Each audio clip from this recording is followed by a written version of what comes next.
All right, greetings everyone. Zaz here from Big Bang. I hope you enjoyed that trailer as much as I do. I am here. Thank you very much, Tim and Global Game Jam folks, for having me to talk to you about the way you can make things in Big Bang without needing to code. We'll talk about ways that you can still code even with the systems that I'm going to show you. But I am here to tell you the glorious news that even if you know nothing about game development, you don't have to make a tabletop game. You can. You absolutely can. I love them. I have a massive collection of my friends' tabletop games, but we have systems that are available to you to make multiplayer experiences without needing to be able to build everything from the ground up. So that is what I'm here to show you today. And I am very excited to be here. Hopefully everyone can hear me. I think so, probably. Let's see. Okay. So I am right now. If you missed it in the trailer, I am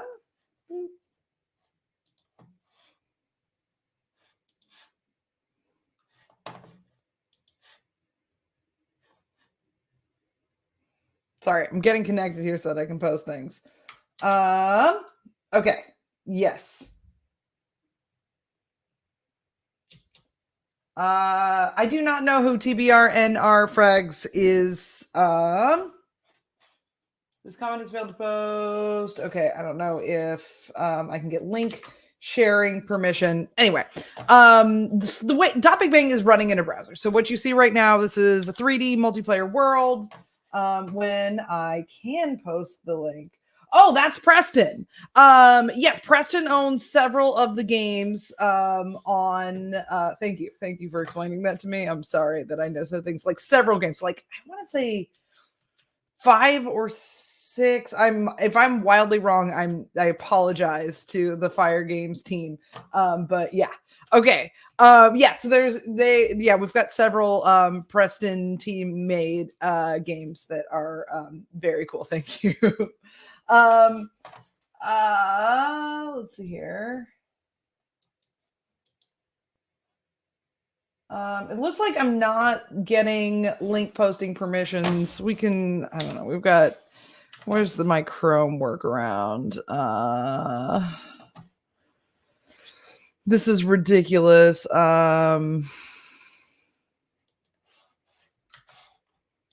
There's like a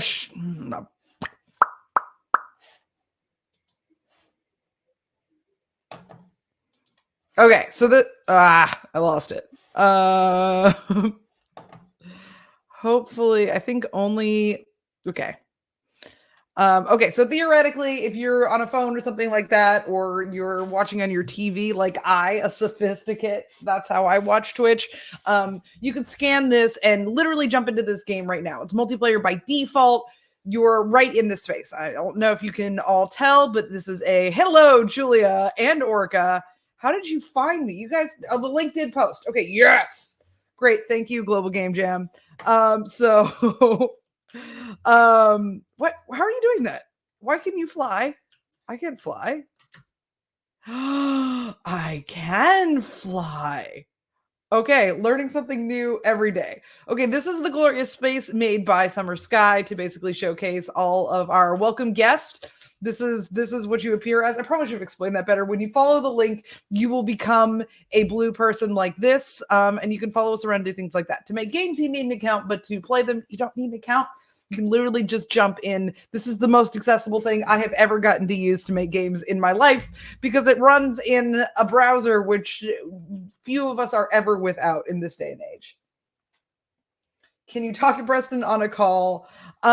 We have a channel in our Discord. The QR code is going to pop up somewhere over there at some point. And you can also just go, I think, like discord.com/.bigbang, all one word, no space, no caps. There's no caps in Big Bang. There are spaces in it normally, but we're a lowercase institution. But okay. So that's why. Okay, now I know. So this is like this beautiful teleportation system that allows us to run around and see things. We've got major people in our community here. There's also some like really adorable pickups. There's like a little house, and you can like pick up your furniture to add to the house that's behind you on the island. Um, we can you can see, you can actually join Global Game Jam from here. So if you go to the Global Game Jam, I'm pressing E, but you can also click and rotate this until it says Global Game Jam there, and then jump into the queue. You'll teleport here. And you can just literally go to this register now. I'm pressing escape to see my cursor. Thank you for the Discord share as well. But yeah, that's us. And then Global Game Jam, you'll be right here. We also have a site. So if you're like, I don't know if I'm going to go to an in-person site, or I want to be hanging out with my Big Bang friends who will give me Big help the whole time, we're going to be all over the place, ready to help you with projects, especially new people who want to learn. All of this can be found. We have our own jam site. I do not have the link. Sorry, does that say free Houdini indie license? All right. Excuse me. We're gonna check that out later. But that's dope. Okay. And sorry. Okay. So I'm rejoining because it's a multiplayer instance, but I should be still here with my friends. And so you can find a lot of information about how to Big Bang from here. We've got a little education section. Big Bang has examples and learning. And there's me. Look, it's me. I'm right here. I'm a treant. I love this character very much. I love all the characters. We have lots of things to get you started. Some of these example projects. The thing you have to know is a lot of things in Big Bang, most things are remixable. So how do I teleporting? Okay, there we go. Sorry, it's up here at the top. 5, 4, 3, 2, 1. And I'm going to head off to another example. As you can see, you can add these teleporters in your games. You can create hubs for your work and things like that. There's lots of useful things to do it. Woo. I just triggered a cutscene. Didn't even notice it. That's because cutscene triggers right there. So this is like a small micro example, but you can use it to basically create like the narrative and things like that. We do it basically what I'd want to do if I want to remix this. And we're going to be talking about big game frameworks, but I wanted to start with like a small example of this is just a way we can show like use. You as a creator could make something that's like, here, I've got this tiny tool, and you just make a game and somebody can walk into it, and then they can, button here at the top, remix it. So when I remix it, I've got access to everything in it. And I'm in the editor now. If you're just entering the editor for the first time, you probably want to toggle from basic here, which just reduces the kind of like cognitive overhead and gets you down to the things that'll be sort of there for more of environment design, and move it into advanced, which will let you see lots more features about pausing and things like that. But you'll notice that I'm still in the game. So if I walk into the trigger, I've got the cutscene, but okay, and it just ends after time. So I've got lots of things. This will, if I press stop, I'm probably going to see a couple more objects that we've got, like disable trigger so that you can only see a cutscene once when you enter an area. So that'll be here, this script, and I can basically disable it and say I want every time someone walks into it to do things. This is basically sending an event that says begin the cinematic and telling what thing that we're sending it to. This is a pretty cool thing that you can do and just explore on your own. So if you want to jump into this, highly recommend. You can't join, I think, okay, it says multiplayer. I guess, I'm now in my remix, so I'd have to post the link again, but we're going to get out of here in just a second. So would love to see you, but oh, you found the site. Thank you. Thank you, friend. Charlie Friend, for finding, the Big Bang site. Click there, join us. It's a virtual site. We've got lots of help. We've got lots of collaboration. And like you probably saw on the stream yesterday, if you haven't, I think all the VODs are still available. You can go back and find them. But Summer Sky, extraordinarily talented artist. can show you there's tons and tons of artistic assets available for you to use to start making games right now. There are and lots of ways to look at them. I was kind of looking at a work in progress scene for it. And we've got, oh, this is very cute. Okay. So what I'm going to talk to you about are game frameworks. Very much appreciated. That are basically sort of customizable systems that you could use to make a variety of different games. There are, we've got quite a few of them. And so basically to get to it, I'm going to go to .bigbang.com. And then from here on the side here, we've got like build a game. You can also weirdly game.new takes you to .bigbang.com/game editor. And so this is going to show you, we've got way more things that you can remix, like I just showed you with the cutscene, but also sort of games that you can remix and stuff like that. But the three big ones that I'm going to show you right now are Obby Kit to make an obby. For those of you who are my age, that is short for obstacle course, and it's basically a 3D platformer. But when we work through it, I'm going to show you can make like a variety of sort of like puzzle adventure type experiences with this. And if you were looking at like, say, the Preston games, a lot of them sort of are different versions of games that follow, that would use similar mechanics but have very different feels and goals and things like that. So there's a lot of ways to customize that. Then we're going to talk about the basic combat kit, which is going to look more like your traditional RPG. Yeah. And then the FPS kit. Now, all of these are multiplayer, so you don't have to do anything to make them multiplayer. They're just gonna be.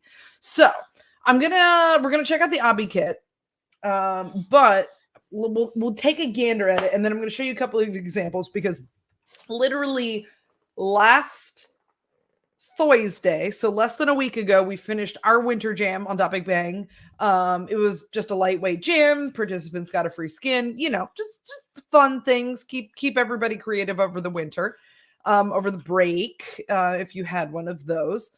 And so I'm going to show some examples, or a quick place you can check out to get those examples of things that people have made with this. But this is the Obby kit, and let me just go back into play mode. So this return to game button, I guess I actually technically haven't, you have to save to get your own version of it, but I'm just going to quickly kind of show you. So what this is we've got kind of we'll say three parts. So we've got this environment, you've got the water and the islands and things like that, and then this space called the workroom. And you'll see workroom is kind of a recurring theme in our things. We need sort of a place where the actual game is, and a place where the things that we're working on the game. And you can hide this, you can like physically hide it in your world, which is what we do with these kits.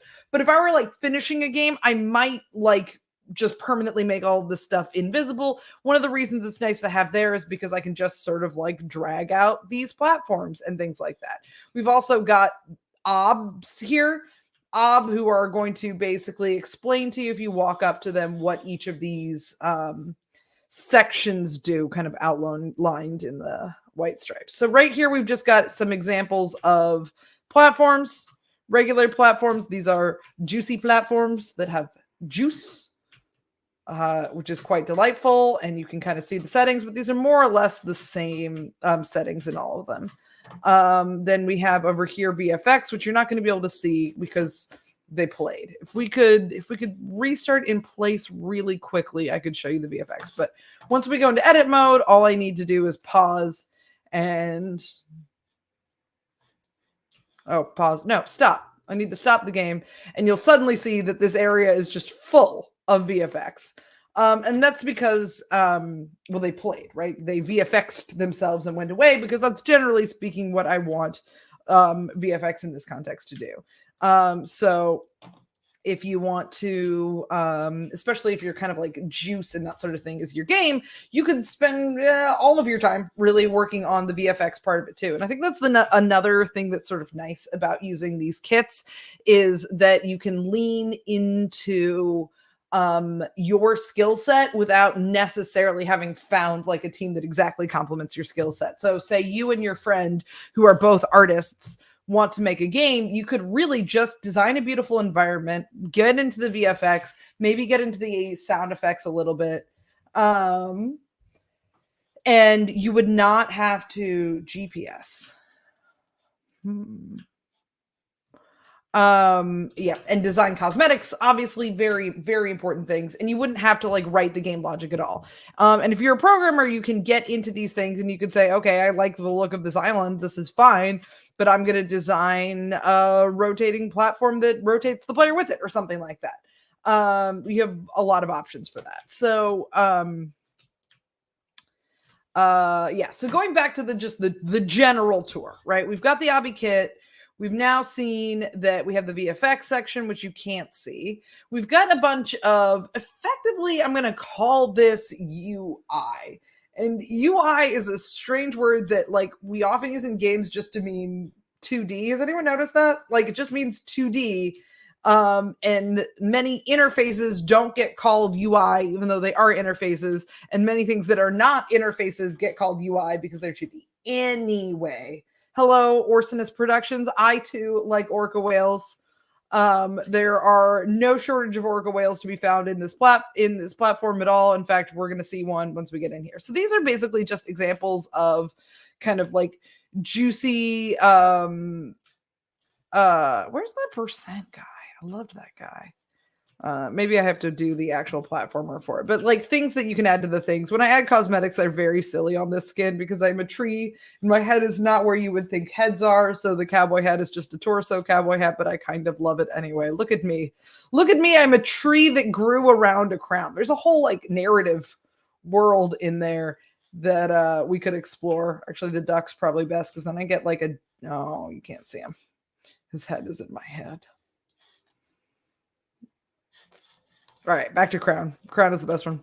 Okay, so boom. So these are basically just like drops that you could put along places. You can make them do things. And then here we get sort of our special block. So this is something that can push me. We've got a lot of things that can kind of slide you around. Murder laser, bouncy guys that bounce you. They bounce you around. Murder laser murders you. Okay. And then just some shapes and things that you're kind of used to seeing in the context of obstacle courses and other things like that. And then I'm going to just quickly, while we're still in play mode, just run you through an example of this in action. So what we're going to see now is a tiny little, and TS likes pandas. Some things are consistent in this world and I love it. So this is just like a mini game that's built into this. You can see here's like that juice that we talked about, but the platforms are shrunk down. Here are my pushing blocks. Here is, I think I might have skipped it in the demo, but this is basically like a directional fan. And this is a checkpoint. Checkpoints are super crucial. I think this is, let me look at this. I believe this is actually written in the UI. Let me see. Yeah, so this is actual text, right? If I change this to 45%, it'll update there. But there's another one that basically uses like voxel digits, like you might do if you were like making your own font in pixel art from scratch. Anyway, there's lots of interesting options here. Okay, now you do rotate with this platform. Oops. All right. If you want to see me be bad at obbies, there is no shortage of content on our Dot Big Bang YouTube where you can watch that happen. But I'm trying not to make this stream about that. I just want to show all of this stuff in action. So we've really just seen the exact. Okay, I'm going to abandon this. So this is basically just a preview. It'll get you to the 100%, and then when you get to the final checkpoint. Oh, now that I'm at this checkpoint, I can't get there, but that's fine. I'm going to reload so that I get back to the original spawn. So when we get to the final checkpoint, I didn't save. Anyway, sorry. Okay. When you're remixing this or when you're making this, you need to press save to get a new version of the game. If I look at what the URL changed to now, it's called Controls As's Obby Kit up here in the game title, and you'll also see that in the save menu here, it populated that. So we could say Controls As is GGJ. It's hard for me to say, Obby. And we'll save that, and then it changes in the URL up here. But you can actually change this infinitely. It's this ID here that gets you to the game. So right now, this is still in a single player mode. To multiplayer it, there's a bunch of different ways I can do it, but the really easiest one is to just hit this invite friends button, and that's going to generate a multiplayer link, which really just adds like this multiplayer MP equals at the end. But if I hit go, I'll go to the one that's generated, and I've copied the generated link. So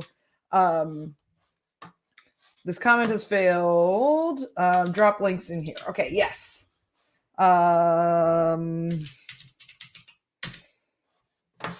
Sorry, I just saw that there are things going on. Yeah, okay. So I've dropped the link, and basically if you join me, we can also multiplayer edit, which is like the beauty of Big Bang, is just how easy it is to get some friend who can't necessarily get to a site or can't get to the same place you are or anything like that, and get them into the same game with you. So essentially, once we finish this obby, it actually will take me to this checkpoint here. And we can use these checkpoints that basically when the player dies, they'll return to a checkpoint. And the kind of design of this kit is that you can start from here and you can start building your obby here parallel to this one without needing to like delete everything. Now, in the end, you can delete everything. I believe if let's see here, let's type delete in the entity search. So entity search is up here on the right. If you're used to like Unity or Unreal, we don't have a hierarchy exactly, but we do have a list of all of the entities in the game. It's just not hierarchical. But you can find everything in the game here. And it's got nice pictures and things like that. So there's a lot there. And I believe if I type delete, I will find everything with this delete tag. I could select it all. And if I do that, it just deleted the builders. That's fine. Goodbye, my helpful little friends. They keep you company. If you really super miss them, you can go to the template section, and I believe you can still find that builder. Oh, no. Is builder gone? Well, that's all right. I can add a Yeti enemy. And I can, let's see here. Where are my things that make him angry? Custom NPC, combat, health. All right, we don't need that. We don't need enemy behavior. That's the one I want. So now that I have taken that away, Yeti here is totally friendly. Boom. We're just vibing. Also, we're the same height. Look at us. That's great. Most of y'all will be like down here. That's what I would be if I had just spawned in. So you don't see a link. Yeah, the link will come. I just can't post them directly. So yeah.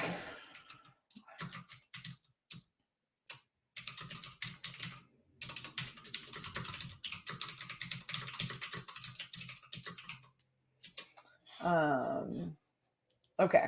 Yeah. So anyway, so this is basically the design here is that we would just like work on this, and then we can delete all the stuff that isn't our work or we don't want to use, or we could keep this as a little like warm-up challenge and have it showcase, or I can radically change this environment, right? I have the tools if I just want to say make you into, can I see, wait, it doesn't show me basic. If I just want to make this into a glorious kind of vaporwave themed sunset, then I've got all that there, and I don't even need to change that much, and I could just sort of like tint platforms and things like that.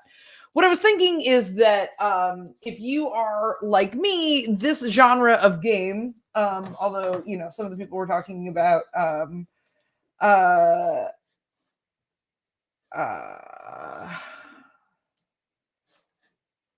has a session on it. Anyway, that's annoying. So like if you are maybe like less familiar with the obby itself, like it's a little like for me, like 3D Mario would be games that I have as a kind of frame of reference going up. You don't actually have to make a traditional obby. Checkpoints can be very contained. So we're just going to go into, and so I've been in this character mode and I can edit, I can move things around.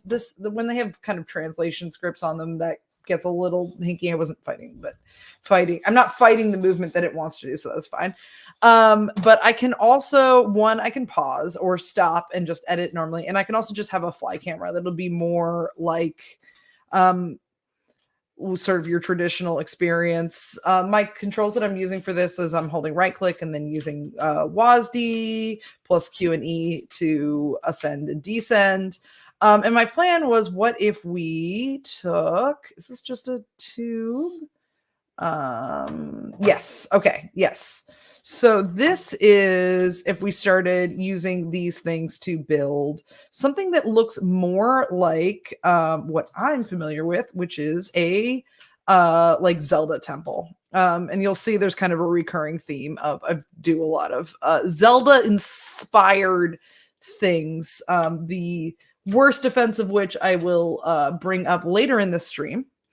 But we've got just a tunnel here, and I actually want this to be larger. So we have controls. If I want to change the translation mechanisms, we have a multi-tool. Let's see here, which I was using here. It has kind of a separate up, and then it kind of adheres to surfaces. You can get some things to change their like orientation to match a surface. So that's really nice to have. And it also has like rotation and things built into it. So you can kind of do everything at once. What I end up using just as often are 2, 3, 2, which is my translation tool, 3, which is my rotation tool, and 4, which is scaling. We just got non-uniform scaling like a couple months ago. So it's pretty exciting to just be able to do wacky things because we're voxel based. There's different ways that could have gone. But let's oops. You can multi-select all of those things. But boom. So I want this to be here, and I just wanted to scale the whole thing to be about the let me just back up here, width of the platform, so that you kind of get sucked into it. And I think it's kind of just a decent starting size. I can, of course, it's nice. I think a lot of times when people are used to certain workflows, you get kind of accustomed to not being able to, okay, there's a little gap there, a little scary. Not being able to experience your games. A lot of people, you get used to say where's my player model? It probably fell off a cliff. The fun thing about dragging in a player like this is that it has all of the logic, which you can completely rewrite for you very technical people. That's not what I'm covering, but this is just a custom written character controller. There are a lot of scripts on it, but you could play with a lot of them to change fundamentally the way it behaves. But you can see this basically has all of my scripts on it. So I could be someone who, let's see here, what do we... I think it's physics. What is the thing that moves it? Not forces.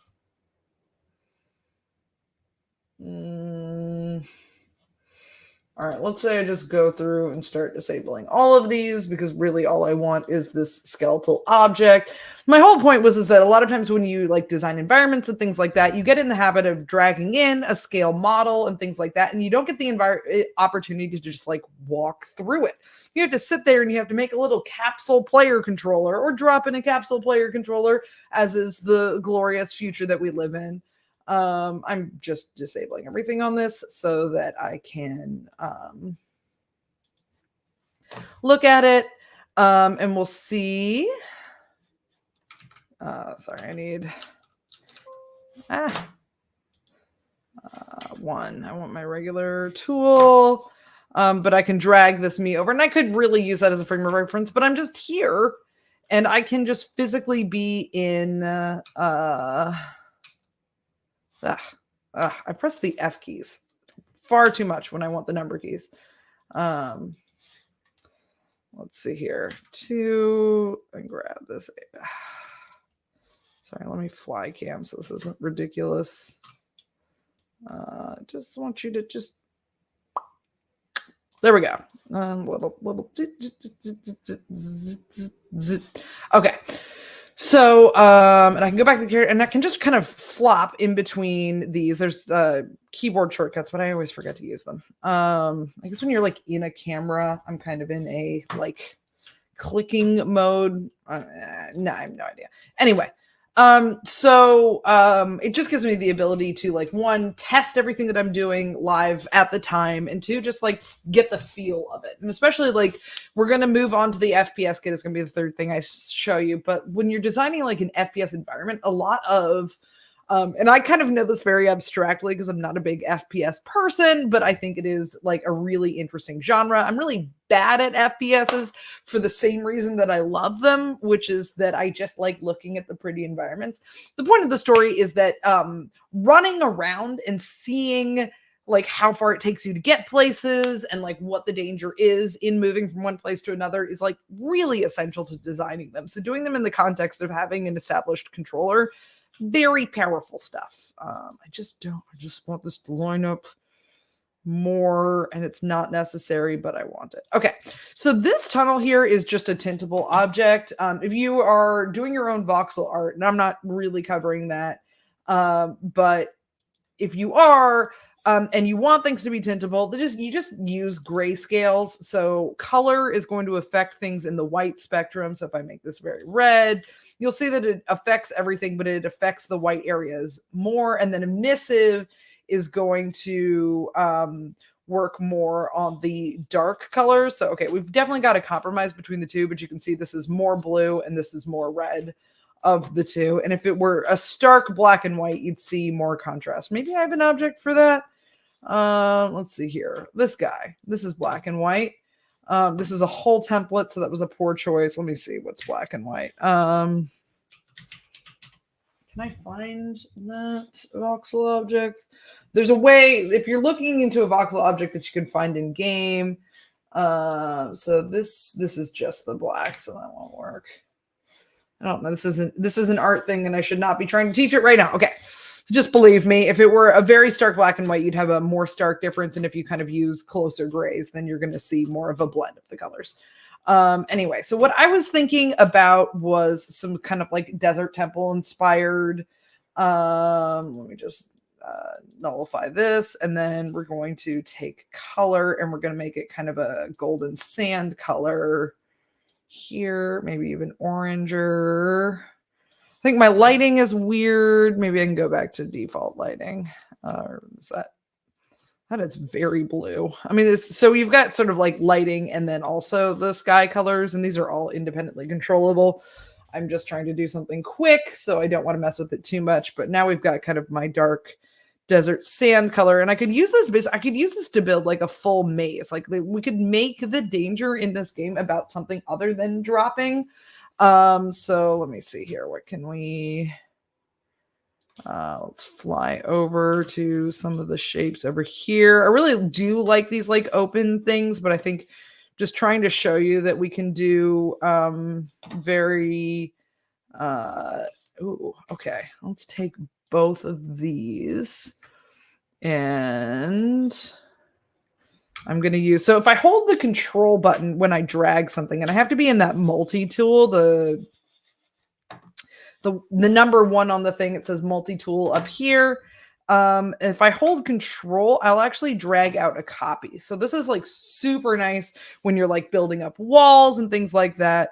And I'm going to, these are both together. So I'm going to make this basically so that about the length of that side is the length of the space that we've been doing.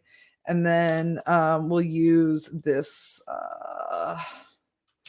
I'm F to focus on the object, and then I'm grabbing this plane right here to move it in just this plane and line it up here.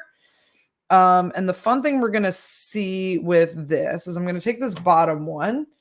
And let's see here. If I default that, okay, we've got like a little bit of a color here, and I'm going to see if I can't make the emissive, yeah, just sort of lighten it up a little bit. And then I'm going to take the color and also make it like a yellow. And I'm basically going to see if I can take this like very industrial looking thing and turn it into kind of like a sandstone sculpture look without any effort on my part, which is sort of a theme here.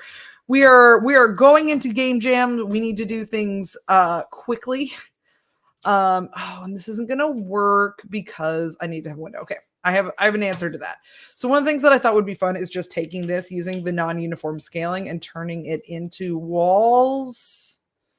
Because it has the little grommets. This isn't quite behaving the way I expected it to, but this is not that efficient.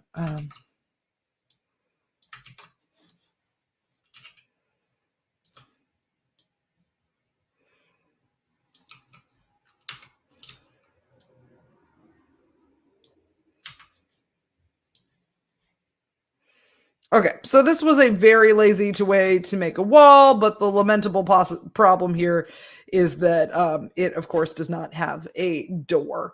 This is going to kind of mess up the whole thing, but I can find the object that I'm looking at. Is this object remixable? Why, yes, Summer Sky, thank you for asking. It is indeed. You can basically find any object that you're like messing with, especially like if you're in a kit like this, you've got a bunch of things you're like, I want exactly this, but a different tint. I can do that. Although this is probably tinted this color and it's actually white. Yes, excellent. So if I want to continue with my little motif of yellows, that's a motif, right? That counts. I kind of like that. I can do it. You can click this thing and we'll open up the viewer. So this is going to show me the original that somebody made, T-Clock here made, who made basically all of the art that you see in the obby kit. And then you can remix it. And let's see what we can do. So we're like a little bit off the ground, and I was planning to somewhat avoid the voxel object editor, but this is going to be great. So what we're going to do is there are number shortcuts to all of these too. So this pushes a face out. I'm going to use the like backtick tilde key. Hello, Dirt Nation. Welcome to the stream. And we're going to just drop this down until it's flush with the ground, which will kind of like solve my like it looked like it was disappearing problem. And then I'm going to do a push face in there, and we're just going to like carve out a door in, yeah, like half of it. And I'm going to use my boop, ba-da-doop.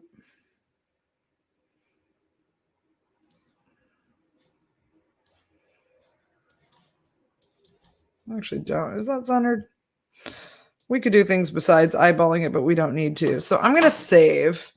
And then to substitute that in, because I've still got the original object in my game, but to substitute that in, what I can do here is where it has voxel object, you can actually just swap what voxel object it's using. And the most recently updated public thing will always show up here, or you can hit the mine tab if you make things that are starting out as private, things like that. You can select that. And now we have a far too tall tower with presumably a large door on the other side. And I can just kind of go into my player view and find out if, well,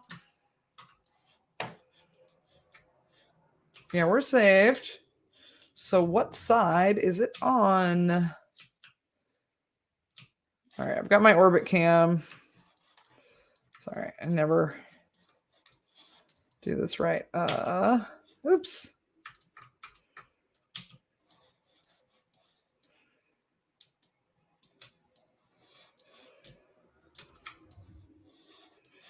What is the one that makes it orbit? Why am I'm having a hard time.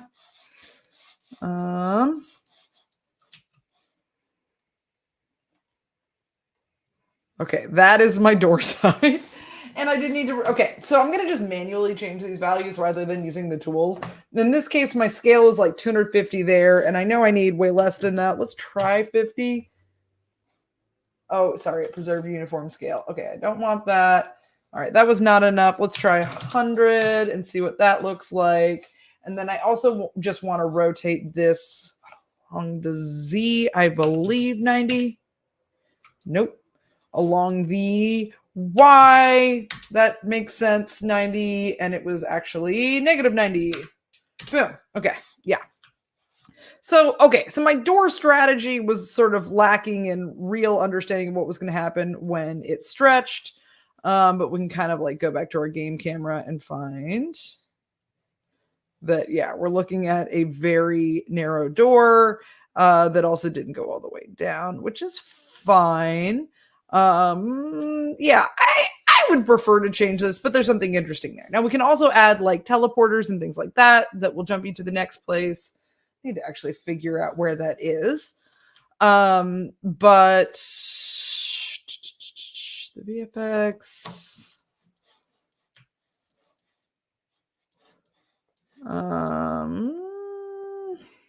Do we have, there are must be teleporters in this besides the thing. But anyway, so I'm gonna take the all right, let's fix it a little bit because this is ridiculous. So really what we need is for this to take up about half of this. Since it's gonna get so stretched. I could also just make it the correct dimensions and then use a uniform scale. Probably be my smarter move, but here we are. I'm looking for minimal changes. I'm looking for fast iteration, and I'm looking for blocking out the space that I want before making high quality assets. I know not everybody works that way, and I do appreciate that. So I'm going to save right now, and then when I refresh, I should have the new voxel object loaded. Boop. So we'll go in here and we'll see a much more logical, comprehensive door to a giant area. We could add a checkpoint like right here, for example. That's so weird that there was that gap. I didn't really notice that. Anyway, and I don't know. There's something pleasing. It sort of lines up with the top of the tunnel really well. So we could use this to make like an interesting, more contained puzzle rather than thinking about sort of the traditional obby, which puts you over an unlandable surface, the traditional platformer, which puts you above an unlandable surface, and think instead about puzzle type things. So, and the kind of, I need to move on to the other sets right now. But the way I would do this is over here with these guys. I think a couple of these push blocks. I'm going to pause and I'm going to control to drag out another one of those.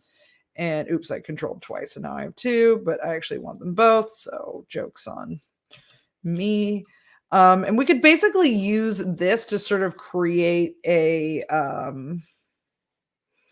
like just a hostile area that both visually blocks off, you seeing where you're going to progress to, and also makes it difficult to traverse. So we can, standard things like this. I'm going to go into game mode, and this is going to be the end of my obby. But you'll see basically what I'm kind of talking about here, which is that we can sort of visually make this space feel more contained and things like that. There's no reason that it needs to be open like that. There are a couple of other tricks to make indoor spaces feel normal, but for the most part, you can just use the same environment lighting you'll do, especially if you start out inside.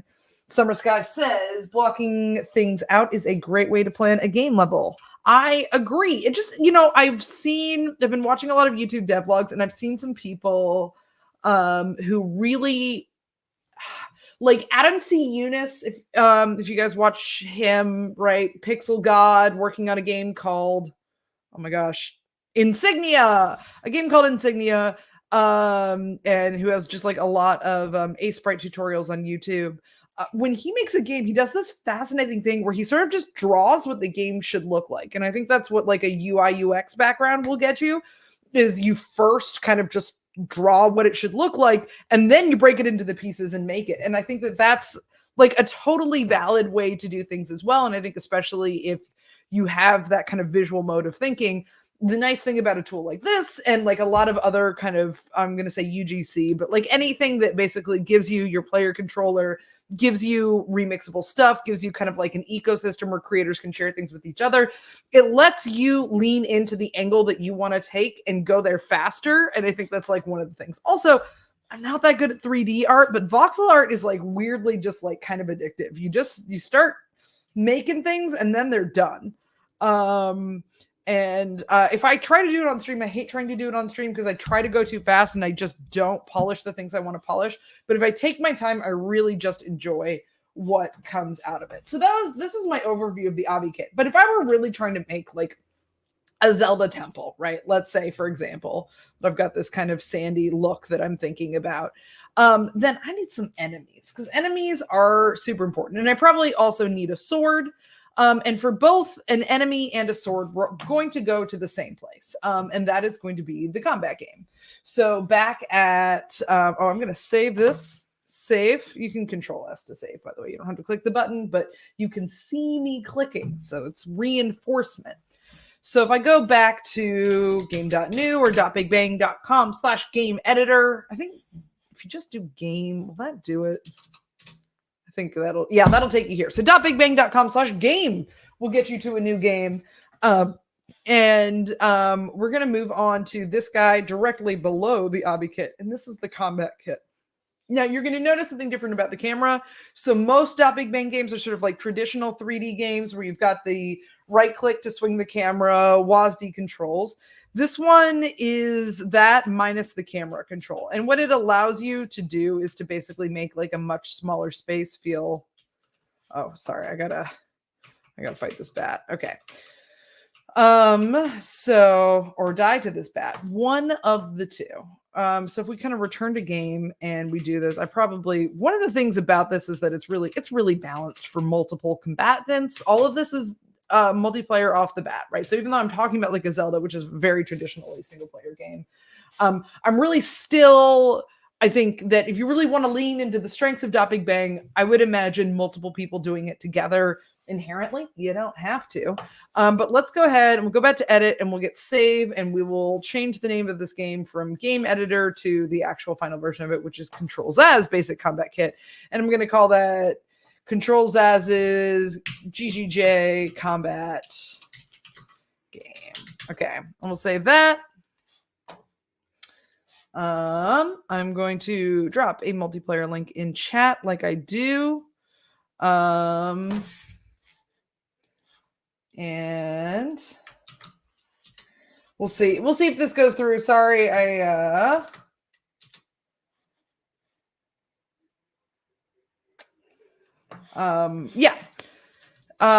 so, and this will basically let you jump in here with me and do all manner of strange things with it if you can. Also, if you are very well versed in Big Bang, you can also go to my profile and just see them in my games. So, okay. So what that would look like is bigbang.com/user profile / no, it's profile. I never know other people's profile. Okay. Yeah, because for me, it's just user profile, right? But if you were to go here, you can find basically whatever game I've made most recently. So if you hit show games only, this will actually show them in order. So this is the one that we started with. This is the one that we were just working on. And this is the one we're in now. It won't get you into the multiplayer thing, but you can at least see the game and you can remix the game. Yeah. Okay, so this is the combat game. As you can see, we've got a couple things going on. I have a sword. It's a little bit obscured by my giant leafy body. But we have a sword and we have an enemy, and that enemy is coming at me, and that enemy is sort of voxel based. So Treant also has strange hands, so the sword is a little hovery, but obviously we are magic, so that makes perfect sense. I mean, you can also see that the bat respawns. So I'm going to go ahead and pause this so I don't have to fight it again, or let's go ahead and press stop. And we can look at, so we've got a platform here. We've got this invisible collision that's keeping us from falling off the platform. And we've got our little enemy here. And I could actually just take this bat and put it into the Obby game. So let's see here. We can do that. Let's see here. We'll go back to this. And I'm just going to take this bat. And what I need to do to transfer it kind of like with all of its scripts and things intact, right, is to make it into a template. And so to do that, I'm going to go into this entity section. I kind of skipped how you find the entity inspector, but it's Shift left arrow opens and closes this. If you can't see it, it's because you need to open it. But most of the time, if I select an entity, this just pops up. In this entity section of the entity panel, there's a thing called a template. I can make a new template. It doesn't automatically name it, so I copy the name from the entity into the template. And then I could go over to this game here. I didn't need this to be a multiplayer, but anyway. Okay, we're good here. We can do it in this game here. Hello, Julia. We're still here. I love it. Okay, magnificent. Or does it multiplayer? Well, anyway, I'm glad you found me. Much appreciated. And I forgot what we were doing. We're bringing the bat out. So we're going to edit this. I think it used to be as soon as I was in the game, anybody could edit it. I think if I am in edit mode, then other people can edit as well. Julia, you can test that out for me. But if I go to templates, this is going to show me like my good Yeti friend and things like that. But you can swap it from featured to mine and see the enemies that you made. They'll be in the order that you made them. So the one that you made last is here. And then if I put this bat, let's say I put it in this area, let's go back into game mode. I'm going to fully return here. And the bat, where did the bat go? That bat is still pursuing me. Oh, now it's giving up.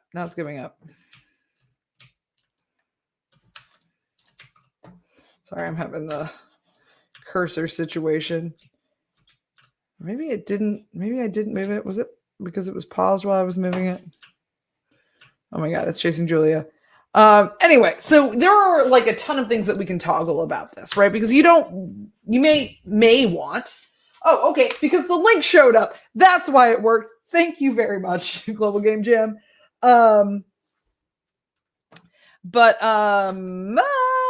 Okay. So let's edit and okay. So what happened here is I lost stop-start privilege because it's in a multiplayer session. It's a whole thing.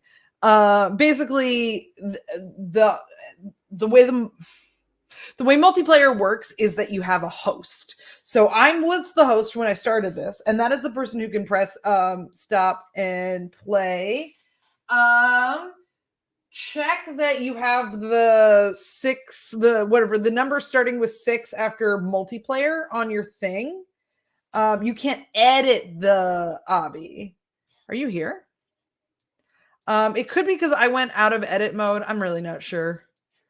Or because you're in a different session than me. So you can't edit my obby. And I think you have to be in the same session as the creator. Okay. So if we look at this little bat in this enemy behavior section, we can do things like target player distance and take it like way down. Say I want to make like a stealth game. So if I wanted to make like, say, a stealth game, one of the ways I could do it like really easily with this kit is just make the enemies extremely powerful so that you are punished for trying to engage with them in honorable combat and really need to avoid them in order to succeed. So to do that, I'd probably decrease this target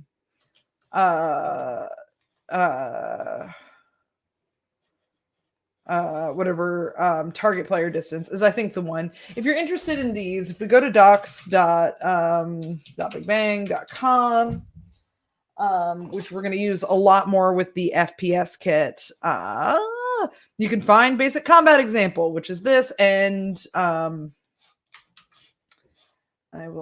sorry, I just constantly drop links into chat. But this is how we do things when we are web-based. It's just constantly dropping links into chat. So docs.bigbang. Welcome to the .Big Bang problem with dots. We'll have basically tons of things that will show you what each of we'll just explain to you in more detail. So I can, like, if I, where am I? We'll go back to the obby. Save and rejoin. We'll save and rejoin, and I probably won't be able to press play and stop once again. I can. Okay, so I'm the owner. Now, where's my bat? Did it not save the bat? Is this open in 2 places? No. Okay. No, I just didn't save the bat because I left. I'm very bad at saving. If you haven't picked that up by now. So I'm going to go back to mine and just show you quickly with this NPC enemy whose attack distance I am going to enemy behavior. So we can go through in this basic combat and look at enemy behavior, and this will explain what every single value means in more detail.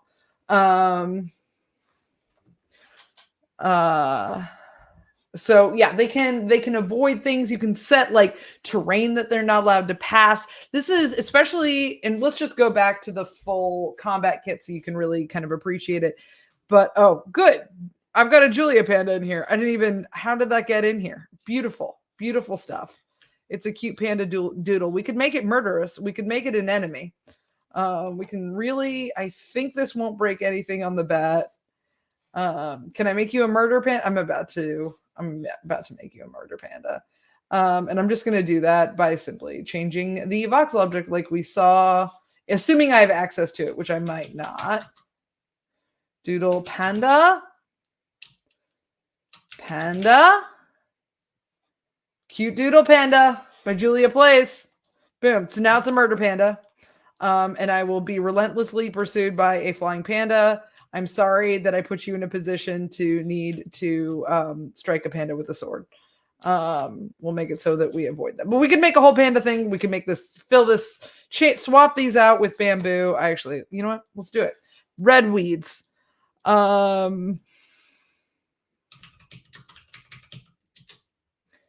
am going to select all of these.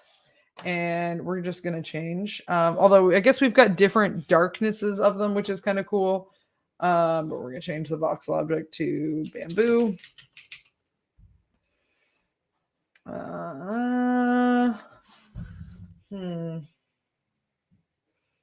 This appears to be more of Julia Plays' work, but we'll... okay, there we go. We did it. We've got bamboo stalks. I don't know. Anyway, so what you could do with this are a variety of things. You can make this kind of side scroller. You can make this kind of like side scroller like game that we're seeing here. I guess side scroller is not the word, but very like top down look. But I can substitute any camera I want in here. If you're looking for a camera, and I think I've always end up doing this, but if I could take the camera, like say I went to my obby game, it's a little bit more complicated than this because sometimes you need the player to do things like that. But if I were to go in here and just take, do we have default camera in templates now?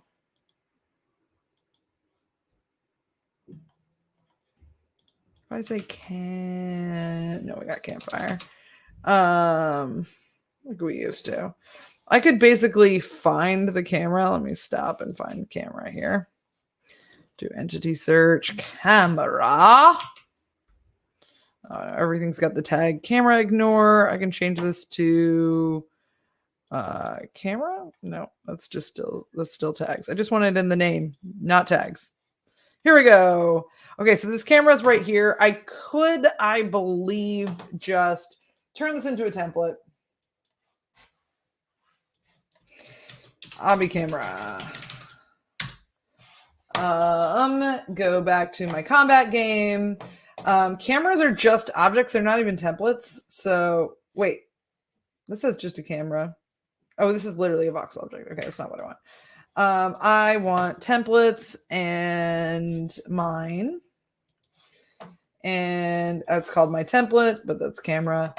We can put it in here, and then to change that to be the game camera, I need to select it in the save settings. So you'll see there's a player template. I'll talk about the player template in just a moment.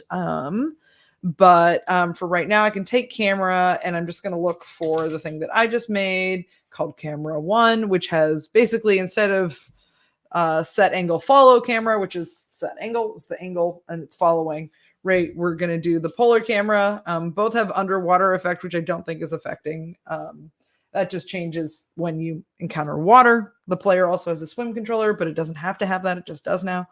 There's not really any water here, so this isn't that useful. But now when I press play, I'm a lot more classically doing what it might expect. Oh, I like the retinting here, Julia. Very nice, very nice. I'm sorry, little panda. I'm sorry, little panda. I gotta press E. So normally you can click to combat, but when you're in the editor, your clicks do something else. Yeah, that's what's going on there. Oh my god, it's gonna try to kill me again. But let's just like for a second, I'm gonna kind of go into the fly camera so we can see the whole project. Because what we have is again your workroom. So we've seen that in the obby. This one's a lot smaller. And we can kind of look at basically we have these islands, getting this nice green tint on everything. And then this like kind of bridge illusion thing that is actually, if I were to look at this, you can let's just like look at it in the voxel object editor. It's actually like painted to disappear like that into kind of the blackness. And then on top of that, we have teleporters there. So I'm going to have to press stop, which is probably a relief to us all, so that you can see the teleporters. But we have these gizmos. We have these objects that exist only when you're editing the game and then are hidden when the game starts playing. And this teleporter is an example of that. So with this teleporter, this thing is, by the way, extremely useful because all you do is you say what object you want people to teleport to when they touch it. It's glorious. I've probably templated this in a ton of streams, but I would look at it. I would say new template. Just grab the name teleport, put that there, teleporter, let's say, and we'll save that. And then you can just drag that out and say what you want it to give to. So like, let's say, and I do this sometimes because you always spawn here to work, is I will, let's just pretend we're going to take this bridge. I'm going to hold control so that I can duplicate it. I'm going to rotate it this way. And this is like, I don't know. I just really enjoy, oh, it's so bright. So right, it's really, we could probably use like an emissive to make the bridge. Let's try it. Let me see here. If I do the emissive and make it white, it's just sort of disappearing. I don't know. I wanted,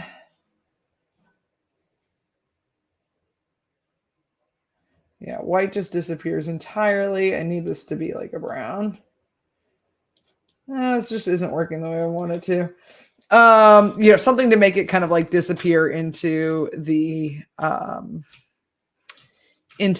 white instead of the black. You could do it. It's doable. Anyway, I could take a teleporter like this, or I could take my new template that I just made. Did I save the renaming of it? Let's see here. I've got to reopen the thing too. Okay, so we can put this teleporter here. It's sticking to the wall.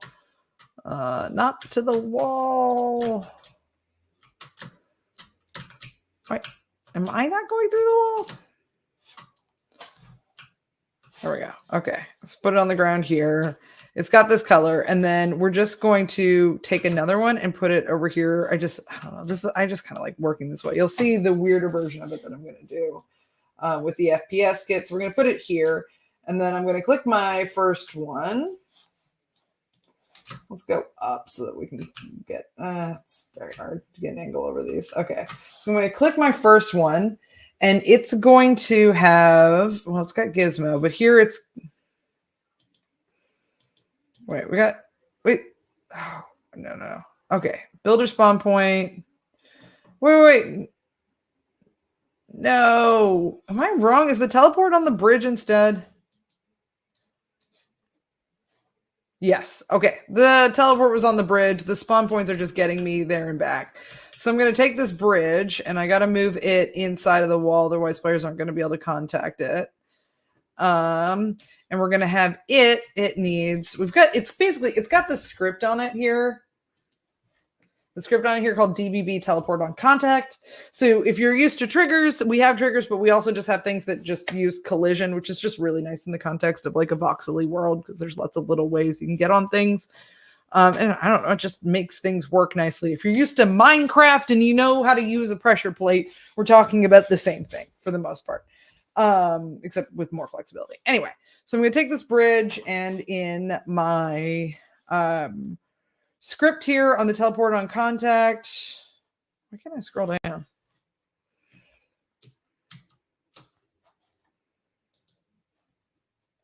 Okay. teleport on contact, I have what my target wants to be, and I can click this and we're going to rename this to workroom target. And we'll have that there so that when I go to the bridge, I can take this to, instead of that target, we'll go to work. Work room. Boom. And now when I press play and the game is running again and I'm in my game camera, I can go to this bridge and we end up here in the workroom, which we can walk around with a sword. Look at us.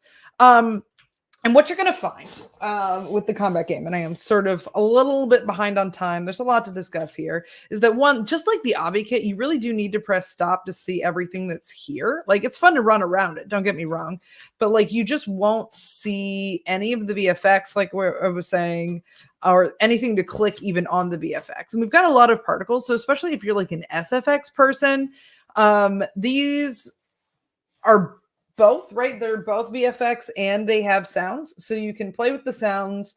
You should be able to do more sounds coming up soon. But we've got a massive library of stuff that you can use as it is and make things do all kinds of things. So if you want to change like the on hit sound of weapon and things like that. But what we're going to get to that's new from the obby kit is we've got a database now. And what that means is like, if I had to like individually set the settings on every single enemy of like what sword they're holding and things like that, and then like how much damage it does and stuff like that, it would be really hard to change down the line. And as you know, with like a lot of like RPG games and stuff like that, they often need balancing. They often have bosses that are too hard or sections that are too grindy and things like that. So being able to like zhuzh that around, very important stuff. And all of our databases are these little pictures here. So if you look at this little barrel, and I click this little barrel, I'll start seeing a bunch of scripts that are related to, say, what controls the game.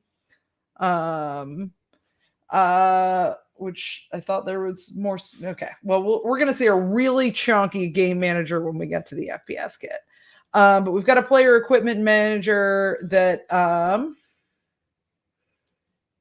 basically tells you what kind of attachment the player is going to have. And again, you can look at in that docs link that we had earlier, tons of other things that try out the new emotes. Did you customize them already? All right, I'll press play.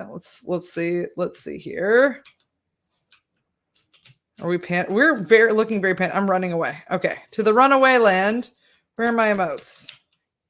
Oh, I'm in the edit. Let's see. Do I have to go back to the game to do them? Yes! Panda emotes. Look at us. So this is a system, I believe it's actually linked in here of what you can do. So this kit comes with like some skull and bones emotes, but these are like, because we don't have a chat, really kind of like the primary way that you like signal to players and things like that and communicate with them. Like you can do other things, obviously, but these can be really useful for things. So in this case, we have pandas.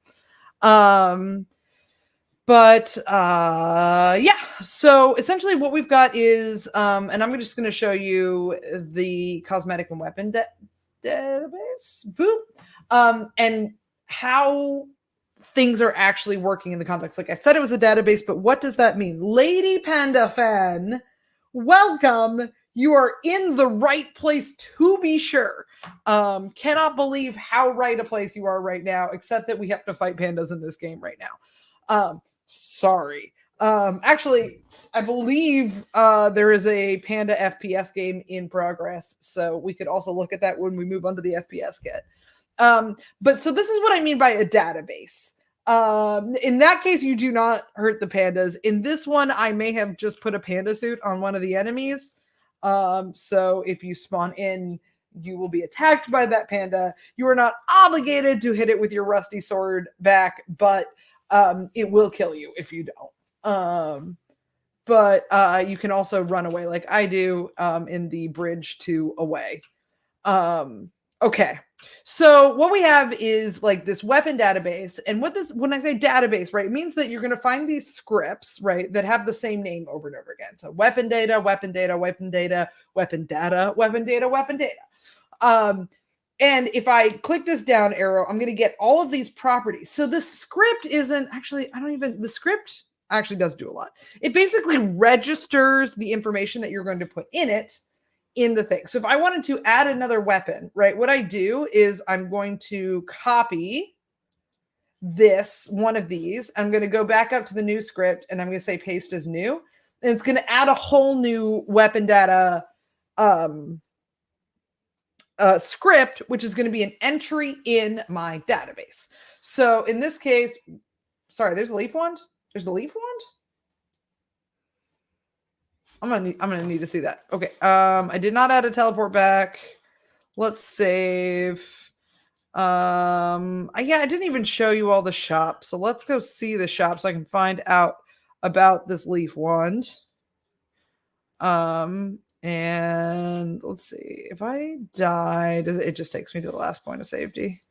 So to get me over there, being a ridiculous person, oh, I can just change, I can just make another bridge. Okay, so we're gonna take the drawbridge, like we did, and I don't even have to templatize it. I'm just going to click this and I'm gonna drag over control. Actually, this is gonna work perfectly because it's already going to the shop.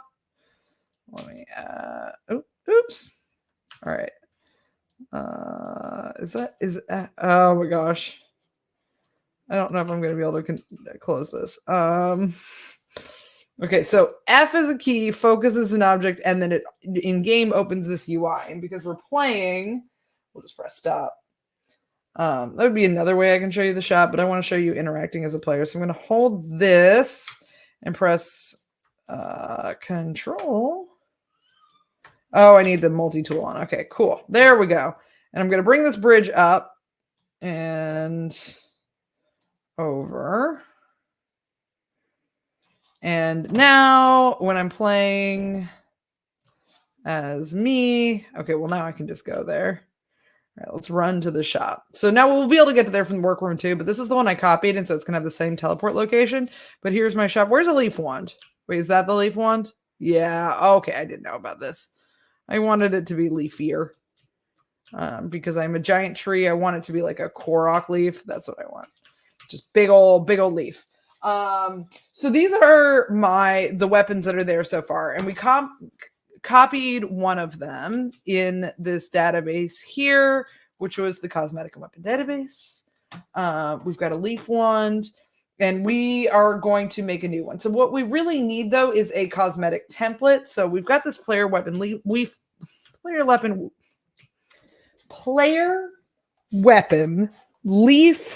wand, and it's right here. And it says leaf wand, and I didn't need to run to the store to do it. So the easiest way to do this would be like I can just make a copy of this, right? We'll drag it right over here. And let's say I want to use a different voxel object. So I'm going to take this voxel object and I'm going to, we had a wand art contest recently. So there's some really good wands.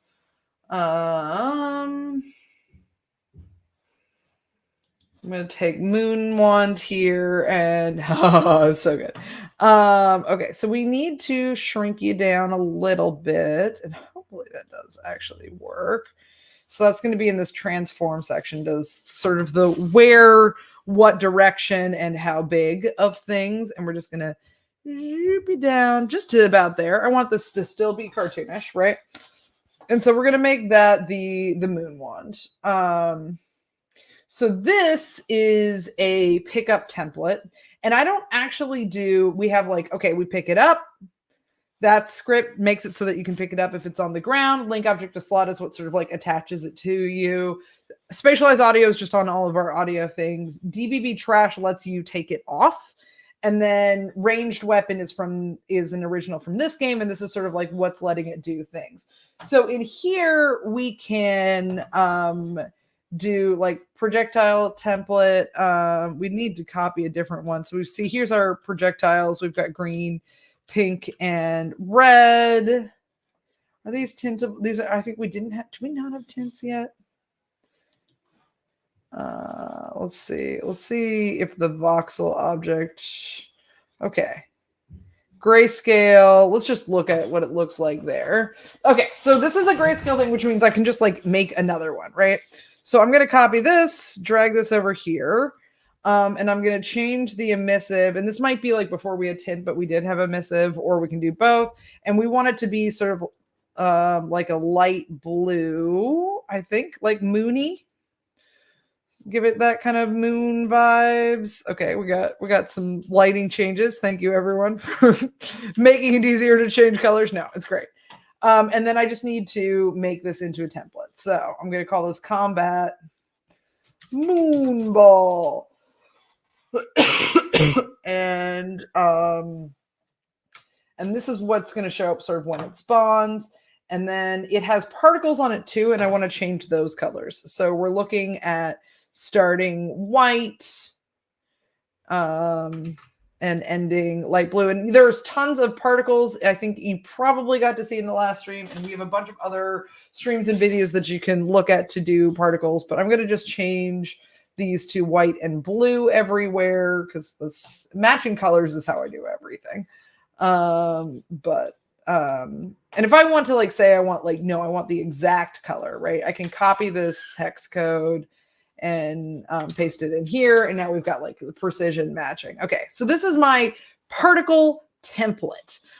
We have this object, but we are also going to have like the particles, which are which are square shaped or cube shaped, depending on the settings you choose. So we're going to, I need to make a new template. I don't want to change the green one there, which hopefully I have not. I want to make an entirely new one. So I'm going to unlink it from the template. And then I am going to create a new template.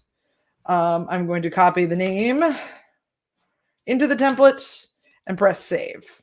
Now I go back to my weapon. I go back to my weapon template here. Boop. I think, right, is this weapon template supposed to? Okay, probably. Projectile, and we're going to use Combat Moonball and select that. And then otherwise I'd probably want it to behave like the green one. I probably should have like picked one that was similar to this. Attack animation. You can't, it's hard to see these. You can grab one of the skeletal object templates and then like play them. Let's see here. Can I make you do an animation? Yeah, so we could do magic. Standing two-hand magic attack. And if I select that, we're not playing right now. But I could see the player doing standing two-handed magic attack, right? Two-handed doesn't really make sense in the context of things, but we can get an idea of it. It's also, I think the ones that say source, you generally don't want to do. So magic, let's underscore attack is I think how you find them. So one-hand magic attack. We can select, hello, Orca, welcome to the stream. And boom, look, one-handed magic attack looks great. It's like whoosh. It looks very Sailor Moon vibes, which is what I want. So I'm going to stop again. Hopefully I need to save right now. But we're going to get back to here. I am running out of time. We may not get to the FPS kit. It may be a whirlwind tour, but I'm going to show you. I got to show you right now. We're out of time, but I wanted to have this wand. There's a lot of steps to doing this. So after I finish this wand, right, I would go back to my weapon database, clicking that, and I'm going to go back into here, and I would basically make it. I would need an icon too, but the cosmetic template would be this. So we'd make a template out of this.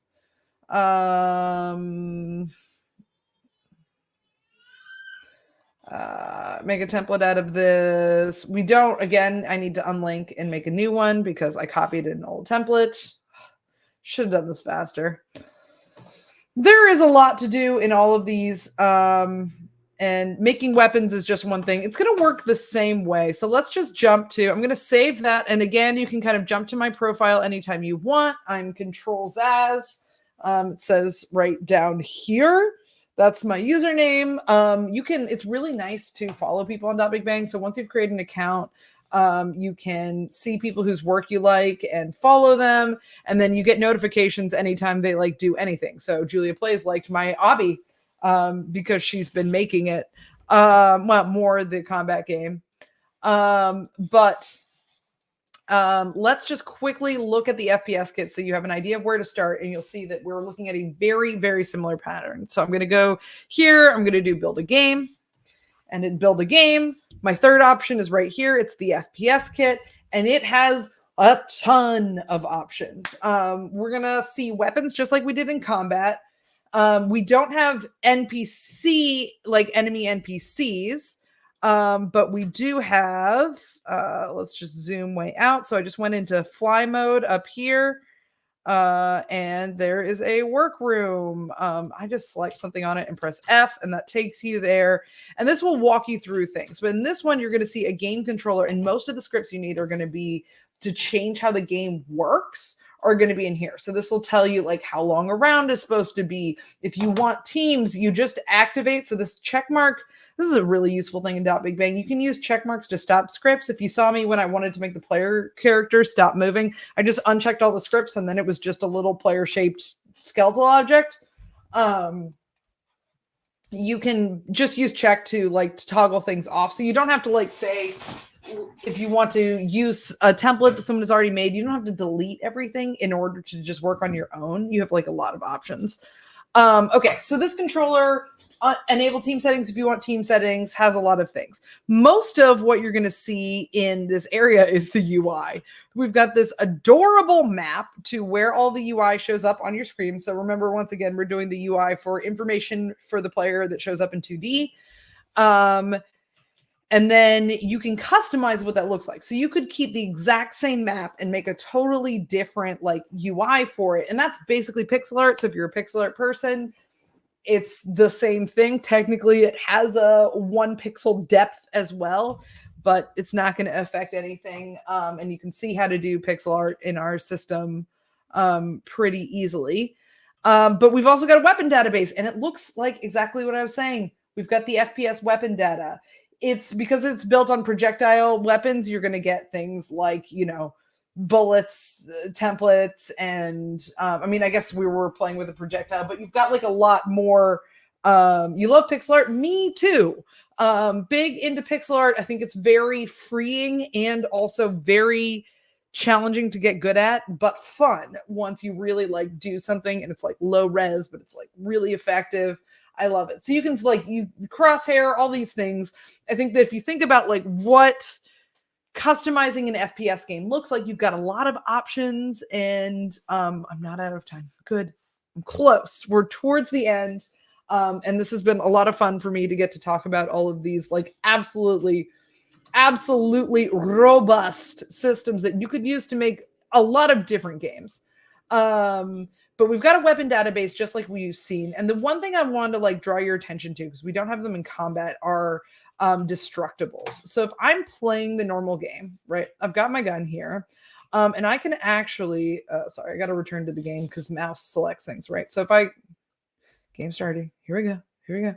Let's go. I can actually shoot things. And as you see, we've got kind of a different model with the bullet holes and stuff like that. I love it so much. And so you could, like, if you wanted to make, say, like a Splatoon style game where you need to, like, you know, change the color, you could actually use these destructible objects to do something like, or damageable objects. Destructible and damageable they're related. They're all together. So we've got a lot of different like ways that you could basically let players repeatedly change the terrain of the game and make that kind of like an interesting mechanism. Like, I don't know, Fall Guys, right? If you were doing some sort of like PvP Fall Guys type thing. We've also got these are giving points. So I know the red ones you want to shoot and the green ones you don't. So I got points for my team, but this is basically to allow myself kind of like a single player mode as I'm playing it. You could also use those targets as a way to sort of like test, like, can you snipe up into like that watchtower there or something like that. You could use them as part of your design process as well. So that's like destructible things and really, really detailed weapon templates are like the two things that you're going to find in here. There's a system already built into it that we can find in the workroom. that we can find in here to let you rotate maps. So this is like the first thing you'll see as you like go through this little tour of what's here. Destructibles were here, and these are the spawn templates. So if I go into the game thing, and if you can't find it on this thing, you can also just like type game here. I usually have game just right here so I can go back to it quickly. But we're selecting the same thing. So if I go into here and I look at round controller, I think, yes. Not round controller, spawn controller. You can just tag some spawn points as there. So I could actually, I'm going to cut this out and I'm going to say only set to and press enter. And then what's going to happen is when I am back to playing the game, it's only going to spawn me here, which is, again, just like I was doing with the bridge, is kind of the same thing. But now I can't get back into the regular game. But the alternative would be like alternate between the two. But you could make a bunch of different maps, or you could keep that map there just like we did with the obby, like we did with other things. Keep that map there, work on a second map, and then kind of clear that stuff out so that you can continue to borrow from the elements, because you can build all these things up yourself. I could just drag an object in and add each of these scripts. I could even like copy them by reference and then paste them on a different object. But the nicest thing, the easiest thing, is to just copy them and or just to grab them, hold control and duplicate them, and then you get another one. It's really like if I'm doing walls and things, or dragging out islands or things like that, it is a glorious way to engage with that. So that is, we've got about 4 minutes left. If anybody has any like questions about Big Bang, this is sort of our moment. I'm just like, it's been super fun to get to talk about this, and I'm really excited for Global Game Jam. And I've got a plan for a game that I'm going to make in Big Bang, and I'm very excited to see yours. We'll be on Discord a lot, so if you want to talk to us about like doing about anything you're learning, if you don't want to use this at all. Also, I did a lot of focus on like how to not write your own scripts. You can start from an empty game and just script everything yourself. I've seen some really awesome things to that. We do have a tutorial on how to get started with that. But you also can use these systems and script with them. So if I go into, I'm now in Basic Combat Game, and I want to go to FPS. So this is docs.bigbang, right? .com. And then in this example section, you'll find the FPS kit. There's actually a section called scripting that'll show you that there is another API, right? So API is just like set of functions you can use for the most part, right? And in this case, there are extra functions besides the normal ones. Like I can use like a tick in a normal game to have something that goes in every frame. In any script that I use, adds things like on game start and on game starting, which is right before it. Is block coding going to be a thing in DBB? I hope so. There's like a really I hope so. There's like a kind of indirect way that you could do it, because like Big Bang is just TypeScript. And Blockly, which is a project by Google, does have a TypeScript. So there are ways that you could do it, but you'd basically have to keep pasting the output into a script. It'd be like a little bit annoying, but it's not impossible. And like the thing is, and I haven't really like shown any scripting at all because I was focused on the things that you can do without it. But and I love like using other people's scripts, and like especially that have like a bunch of parameters in them. I'm very good at finding them and things like that. I'm better at things like Scratch than text code. I totally get that. And I have a good friend who has really shown me that like just sometimes block language is the only answer. But if I wanted to like make a new script, so we'll just add a new script here. This doesn't need one, but we'll add it in. The thing that to keep in mind is that like if say I'm like, okay, I need the game that's involved in this. So I would say this dot, and then I get all of these autocompletes. So I don't actually have to type it, right? If I just know the word this, right? And you use that a lot in JavaScript and TypeScript. And I say, okay, I want the ID of this script. I can just pick it out. There's a ton of autocomplete, basically because TypeScript is a type language. So if I want this dot game, I can click game and I can actually type dot and then find out what other things. So you don't it's almost like blocks because it tells you all of the options. So if you're really worried about starting, I totally get that, but you can get good at this too. You don't actually have to type. And it will remember, like, so say I made a variable, like, so say I want some number. If I want to access that, I actually have to say this dot. But if I say this dot, and like, let's say I get the S, then I'll see that my property that I added is also here. And to change the number, I don't have to write the number here. I can go into my script here and it became an option. So if I want it to be 50, this won't change my script, but it will change what it actually is. So it's a lot more like block coding than people realize. They're closer than people think. There's more involved. It is harder. It's harder than Scratch. It's probably not harder than doing the same thing with Blockly, because Blockly is the exact same things, but you can look into Blockly.